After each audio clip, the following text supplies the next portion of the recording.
নমস্কার বন্ধুরা, আমি আজকে নীলিমা কুকিং শো থেকে একটা নতুন রেসিপি বানাতে চলেছি। দেখুন, আমি এই যে বাজার থেকে আজকে শাপলা নিয়ে এসেছি। শাপলাগুলো কত সুন্দর, কত বড় বড়। এই শাপলা দিয়ে মাছ দিয়ে ঝোল করব। কি করে বানাচ্ছি আপনারা সঙ্গে থেকে দেখতে থাকুন। আর এই যে লাইলন টিকা মাছ নিয়ে এসেছি ছোটো ছোটো, এই মাছ দিয়ে আমি ঝোল বানাবো। কি করে আস্তে আস্তে ছাড়িয়ে নেব। এটা হাতে ছাড়াতে হয় তো অনেকটা টাইম লাগে, যার জন্য আমার একটু সময় লাগবে। এটা ছাড়িয়ে নেব আগে। আমি এই যে কীভাবে ছাড়াচ্ছি, এই যে এইভাবে ভেঙে যাচ্ছে, একদম টাটকা তো নিয়ে এসছি বাজার থেকে, একদম ভেঙে গেছে মরমর করে। এই যে এইভাবে আমি আস্তে আস্তে ছাড়িয়ে নেব। ছাড়িয়ে নিয়ে তারপর আমি ভাঙবো।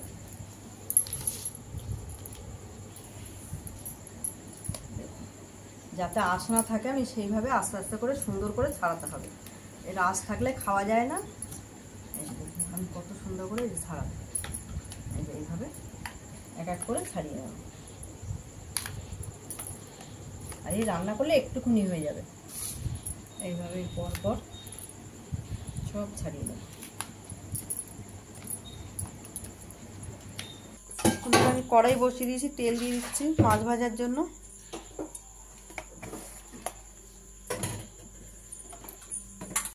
হয়ে গেছে আমার তেল, আমি মাছগুলো এইভাবে ভেজে নিচ্ছি, সব মাছটা এক এক করে। সব ভাজা রেডি।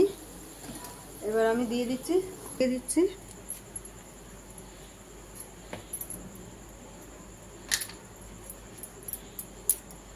অল্প করে একটু রাঁধুনি ফোড়ন দিয়ে দিচ্ছি। অল্প একটু রসুন বাটা দিয়ে দিলাম তেলে। আর এই যে নুন হলুদ দিয়ে আমি জলটাকে গুলে রেডি রেখেছি, এটাই ঝোলের মধ্যে তুলে দেবো।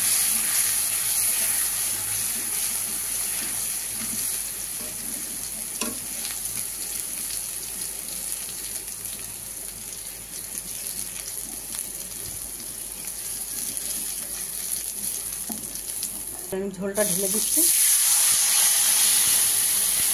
বেশি জল দেবো না, এই জলটাই নিয়ে এটা ফুটবে। এর মধ্যে কাঁচা লঙ্কা মাছ ঢেলে দেবো আগে। কাঁচা লঙ্কাটা দিয়ে দিচ্ছি। এবার দিয়ে দিচ্ছি মাছটা।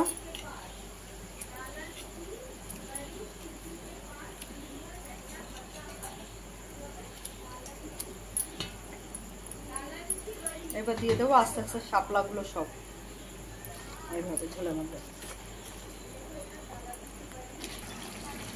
হয়ে গেছে বন্ধুরা, আমি এবার নিভিয়ে দিচ্ছি গ্যাস।